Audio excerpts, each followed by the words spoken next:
Hai guys, selamat datang ke YouTube channel Mawi TV.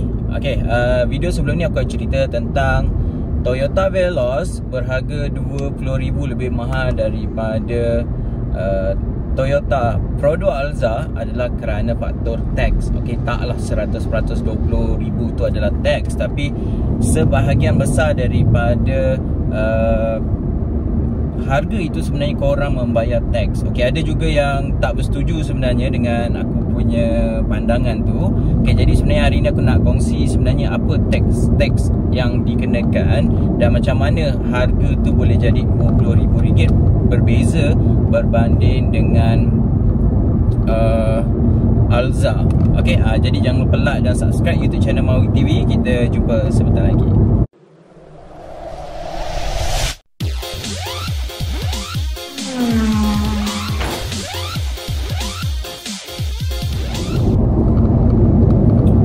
Guys, pemahamannya pada aku mudah aja. Aku bagi contoh Honda City V-Sensing yang dijual di Semenanjung dijual pada harga 94,600. Tetapi Honda City V-Sensing yang dijual di Langkawi berharga RM80,000. Jadi dekat sini ianya adalah perbezaan RM14,500 lebih kurang. Ini adalah simple je.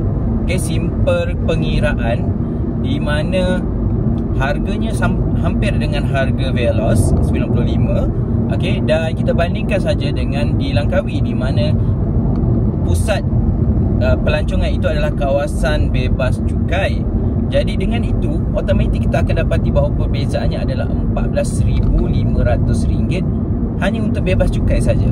Ini adalah pengiraan mudah. Sebenarnya kerajaan pernah berusaha untuk menurunkan harga kereta ni. Jadi tak silap aku pada 2019 ke macam tu ada satu insentif di mana import duty ataupun duty import ni, cukai import untuk kenderaan ni telah dihapuskan berdasar kepada bajet semasa tahun itu. Kerajaan telah mengecualikan cukai import kepada kenderaan ni. Contoh kenderaan import daripada ASEAN tak ada sebab dia di bawah AFTA. Jadi tak ada cukai import kepada kenderaan-kenderaan dari sekitar ASEAN, dan masalahnya dekat ASEAN ni tak ada brand daripada ASEAN. Kalau ada pun mungkin daripada Vietnam.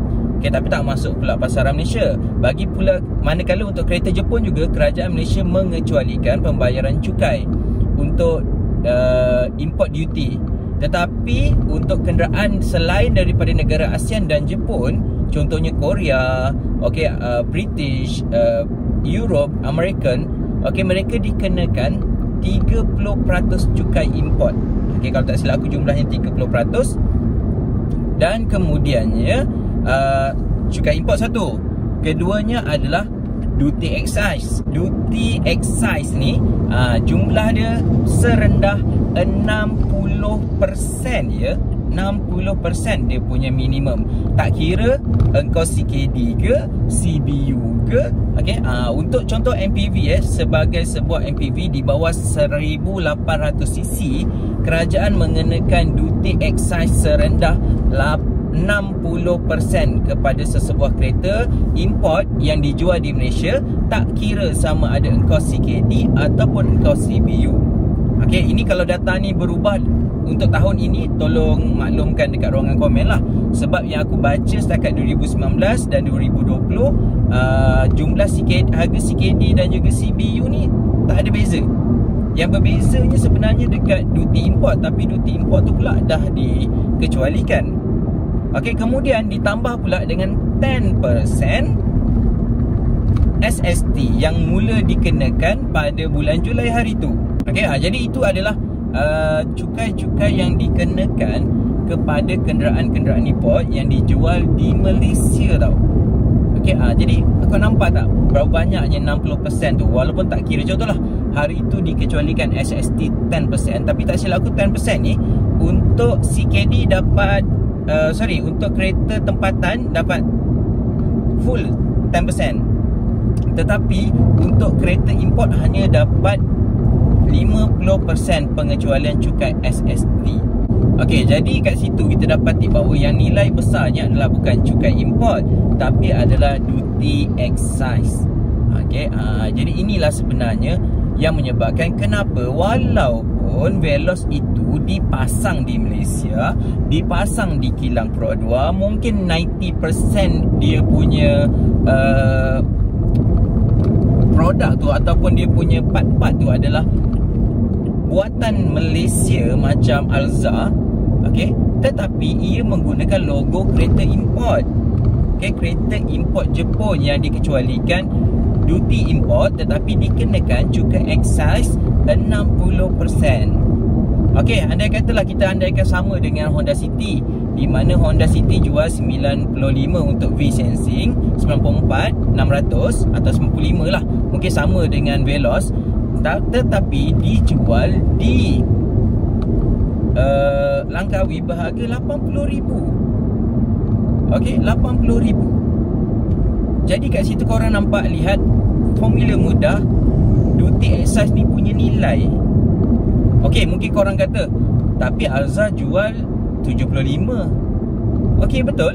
5,000 ni lah yang digunakan nanti oleh pihak Toyota untuk menaik tarafkan Toyota Veloz ni untuk dijual di pasaran Malaysia. Sama ada mereka tambah wireless charger, naikkan saiz tayar, kemudian letakkan elemen premium pada dashboard soft touch, kemudian letak ambient light, kemudian bagi apa-apa spek-spek lain, okay, mungkin kosmetik yang ditambah baik kepada Veloz.